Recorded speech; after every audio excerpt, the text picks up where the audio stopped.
দীপা ও অর্জুনের মধ্যে কি সম্পর্ক সেটা জানার জন্য সূর্য গোয়েন্দা হিসেবে মিশকাকেই কাজে লাগালো।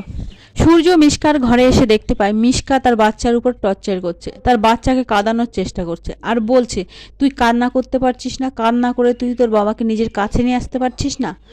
সূর্য সমস্ত ঘটনাটা দাঁড়িয়ে দেখে এবং মিশকাকে বলে, তুই যদি ঠিকভাবে প্রাকৃতিকভাবে মা হতিস তাহলে মা হওয়ার মর্মটা বুঝতিস। আসলে তুই মা হওয়ার যোগ্য না, আসলে তুই মানুষই না, কারণ আমি জানি তুই কতটা নোংরা মনের মানুষ।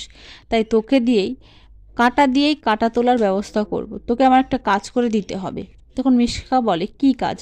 তখন সূর্য বলে, তুই যে কতটা নিজ কাজ করতে পারিস সেটা আমরা সকলেই জানি, তাই তুই জানবি যে অর্জুন ও দীপার মধ্যে কি সম্পর্ক, এই খবরটা তুই আমার কাছে এনে দিবি।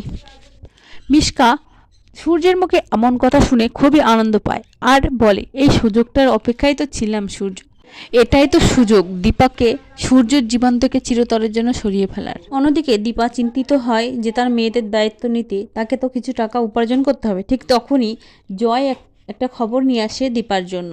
জয় তখন দীপাকে বলে, বৌদি ভাই, একটা বাচ্চাদের ইনস্টিটিউটে ডান্স টিচারের প্রয়োজন, তাই তুমি যদি এখানে অ্যাপ্লাই করো হয়তোবা চাকরিটা তুমি পেতেও পারো। তখন দীপার মা রত্না দেবী বলে যে দীপার তো এখনো পায়ে ব্যথা আছে, তাহলে ও ডান্সটা কিভাবে করবে? তখন দীপা বলে, না মা, আমি সবটা পারবো, আমার মেয়েদের কাস্টাডি পেতে আমি সবটা করবো। তো রূপা তার মাকে বলে, মা কাস্টাডি মানে কি? তখন তার মা বোঝাতে থাকে আর উর্মি তখন বলে, দিদি তো তুই কি এখন সবটা ওদেরকে খুলে বলবি? বলাটা কি ঠিক হবে? তখন দীপা বলে, হ্যাঁ, ওদেরকে প্রথম থেকেই সবটা জানিয়ে রাখা ঠিক, কারণ এরপরে ওরা একদিন না একদিন সত্যিটা জানতেই পারবে, তখন ওরা আরও কষ্ট পাবে, তাই ওদেরকে সবটা জানানো উচিত। তখন দীপা সোনারূপাকে বলে, কাস্টাডি মানে আমি নয়তো তোমার বাবা, যে কোনো একজন তোমাদের দায়িত্ব পাবে, আর তোমরা যার কাছেই থাকো না কেন সে তোমাদেরকে ভালো রাখবে। তখন সোনারূপা দুজনই কাঁদতে থাকে আর বলে, আমি বাবার কাছে থাকতে চাই না। তখন সোনাও বলে, হ্যাঁ মা, আমিও বাবার কাছে থাকতে চাই না, আমি তোমার কাছে থাকতে চাই। দীপা তার দুই মেয়ে সোনারূপাকে বলে, আমার উপরে ভরসা রাখতে পারো, তোমাদের মা তোমাদেরকে নিজের কাছে রাখার জন্য সবকিছু করতে পারে। অন্যদিকে দেখা যায় মিশকা অর্জুনের চেম্বারে যায়, কিন্তু অর্জুনের সাথে দেখা হয় না। সেখানকার একজন নার্সের কাছ থেকে অর্জুনের বাড়ির ঠিকানাটা নেয় এবং সেই বাড়ি যায় অর্জুনের সাথে দেখা করতে।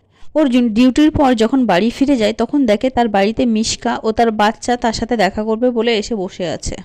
অর্জুন মিশকাকে দেখে বলে, এ কি, আপনি এখানে? তখন মিশকা সেন বলে, আমার বাচ্চাটার খুবই শরীর খারাপ, তাই আমি আপনাকে দেখাতে এসেছি।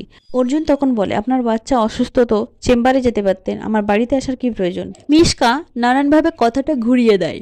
অর্জুন মিশকাকে জানিয়ে দেয় যে আপনার বাচ্চার যদি কোনো সমস্যা হয়ে থাকে তা আপনি আপনার বাচ্চাকে নিয়ে চেম্বারে আসবেন, আপনি কোনোদিনও বাচ্চাকে নিয়ে এভাবে আমার বাড়িতে আসবেন না। ঠিক তখনই মিশকার সাথে বাবলির ধাক্কা লাগে এবং বাবলি বিরক্তি প্রকাশ করে। বাবলিকে দেখে বোঝা যাচ্ছে সে অ্যালকোহল নিয়েছে। অর্জুন বাবলিকে জিজ্ঞাসা করে, তুমি এতক্ষণ কোথায় ছিলে? অর্জুনের কোনো কথায় উত্তর না দিয়ে বাবলি ভিতরের ঘরে চলে যায়। আর মিশকা লক্ষ্য করে যে বাবলির গায়ের থেকে অ্যালকোহলের গন্ধ বেরোচ্ছে, আর বাবলির জিন্সের প্যান্টের পকেটে একটা অ্যালকোহলের বোতল দেখতে পায় মিশকা। অর্জুন মিশকাকে তারপরে বলে, আপনি এখন আসতে পারেন। মিশকা সেখান থেকে বেরিয়ে যায়। অন্যদিকে দেখা যায় দীপা সেই ইনস্টিটিউটে যায় এবং ইন্টারভিউ দেয়। সেখানে দীপার ইন্টারভিউ নেয় এবং দীপার ডান্স দেখে। দীপা মনে মনে ঠিক করে নেয় যে এই ইন্টারভিউতে আমি সিলেক্ট হবই। দীপা যদি এই জবটা পায় তবে দীপা তার দুই মেয়েকে নিজের কাছে রাখার দায়িত্ব